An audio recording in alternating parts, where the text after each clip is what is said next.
కాకినాడ జిల్లాలో సంచలనం కలిగించిన పిఠాపురంలో జరిగిన సన్ఫ్లవర్ ఆయిల్ ప్యాకెట్ల లోడు, నూకల లోడు లారీల చోరీ కేసులను పిఠాపురం పోలీసులు ఛేదించారు. ఈ 2 కేసుల్లో 4 నిందితులను పోలీసులు అరెస్టు చేసి 2 లారీలు, 1 ట్రాక్టర్తో పాటు చోరీకి గురైన సరుకులను పిఠాపురం పోలీసులు స్వాధీనపరుచుకున్నారు.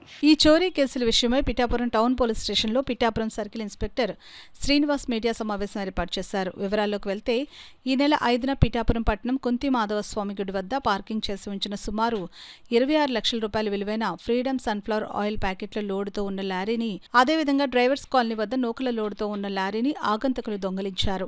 ఈ 2 లారీల చోరీలపై పిఠాపురం పోలీసులు కేసు నమోదు చేసి దర్యాప్తు చేశారు.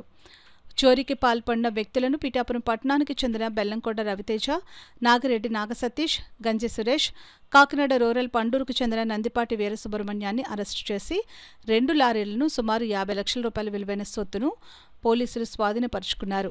మరో 2 నిందితులు పరారీలో ఉన్నట్లు సిఐ శ్రీనివాస్ తెలిపారు. ఈ మీడియా సమావేశంలో ఎస్ఐలు మణికుమార్, జాన్ బాషా, రామకృష్ణ, వెంకటేష్ సిబ్బంది పాల్గొన్నారు.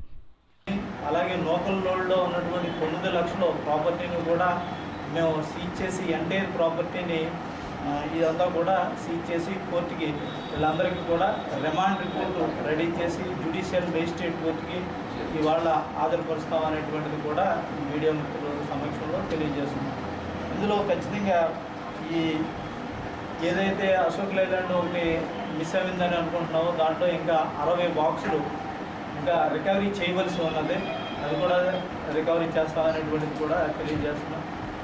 ఈ లారీ ఓనర్స్ ఎవరైనా ఉన్నారో వాళ్ళకి మా పోలీసు వారు తరఫున విజ్ఞప్తి ఏంటంటే కనుక ఖచ్చితంగా ఇలాంటి లారీలు ఈ పట్టు ఏదైతే టెక్నాలజీ ఉపయోగించి ఈ కేసులు అనేటువంటిది డిటెక్ట్ చేయడం జరిగింది.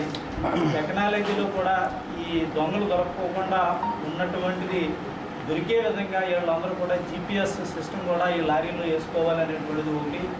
ఏ అయితే లారీ పార్క్ చేసేటువంటి ఏ ఏరియాలో ఉన్నాయో అక్కడ CC ఫుటేజ్ కూడా పెట్టుకుంటే బాగుంటుంది అనేటువంటిది ఒక అడ్వైజ్ చేస్తున్నాం. అలాగే మేము అవేర్నెస్ క్యాంపులు కూడా పెట్టి వీళ్ళందరికీ కూడా చెప్పడం జరుగుతుంది. లారీ ఓనర్స్ వాళ్ళ యొక్క కీ అనేటువంటిది కూడా లారీలోని పక్కనే పెట్టేయడం అనేటువంటిది కొంతమంది చేస్తున్నారు. అలాంటిది కూడా చేయకూడదు అనేటువంటిది కూడా విజ్ఞప్తి చేస్తున్నాం. ఎవరైతే లారీ అసోసియేషన్స్కి అలాగే లారీ ఓనర్స్కి లారీలు ఉండేటువంటి ప్రదేశం వారికి కూడా విజ్ఞప్తి చేస్తున్నాం అనేటువంటిది మనం మీడియా మిత్రుల ద్వారా కూడా తెలియజేస్తున్నాం.